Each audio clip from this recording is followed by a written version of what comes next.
ભારતીય અર્થવ્યવસ્થા શેરબજાર માટે રાહતના સમાચાર। અમેરિકાએ ભારત માટે ઘટાડ્યા ટેરિફ। અમેરિકાના રાષ્ટ્રપતિ ટ્રમ્પે 25%ને બદલે માત્ર 18% ટેરિફ લગાવવાની કરી જાહેરાત। પીએમ મોદી સાથે ફોન પર વાતચીત બાદ ટ્રમ્પે ટ્રુથ સોશિયલ પર લખ્યું, પીએમ મોદી છે મારા ખાસ મિત્ર અને મજબૂત નેતા। વધુ મજબૂત થશે બંને દેશોના સંબંધ।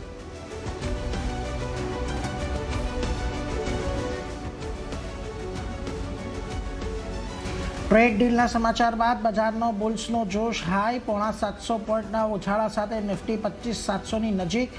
સેન્સેક્સ પણ 2000 પોઈન્ટ જેટલો વધ્યો। નિફ્ટી બેંકમાં 1800 પોઈન્ટની આજુબાજુની તેજી તો મિડ કેપ્સ અને સ્મોલ કેપમાં પણ જોશ હાઈ।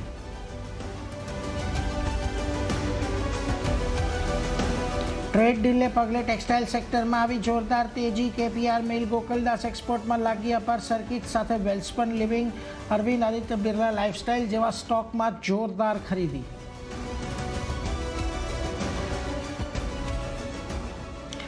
ટેક્સટાઇલ સિવાય અન્ય એક્સપોર્ટ આધારિત શેર્સમાં પણ તેજી। અપેક્સ ફ્રોઝન ફૂડ, અવંતી ફૂડ્સ જેવા સ્ટોક્સમાં 15%ની આસપાસની તેજી તો વારી એનર્જીઝ, પ્રીમિયમ એનર્જીઝના શેર્સ પણ વધ્યા। સાથે ભારત ફોર્જ, સોના બીએલડબ્લ્યુ, પ્રિસિશન, સંવર્ધન મધરસન જેવા ઓટો એન્સિલરી શેર્સમાં પણ ખરીદી। યુએસ ભારત વચ્ચે ટ્રેડ ડીલની જાહેરાત બાદ કરન્સી બજારમાં એક્શન। ડોલર સામે રૂપિયો 1 રૂપિયાને 10 પૈસા મજબૂત થઈ ખુલ્યો। ડોલર ઇન્ડેક્સમાં 98 ડોલરની નીચે કારોબાર।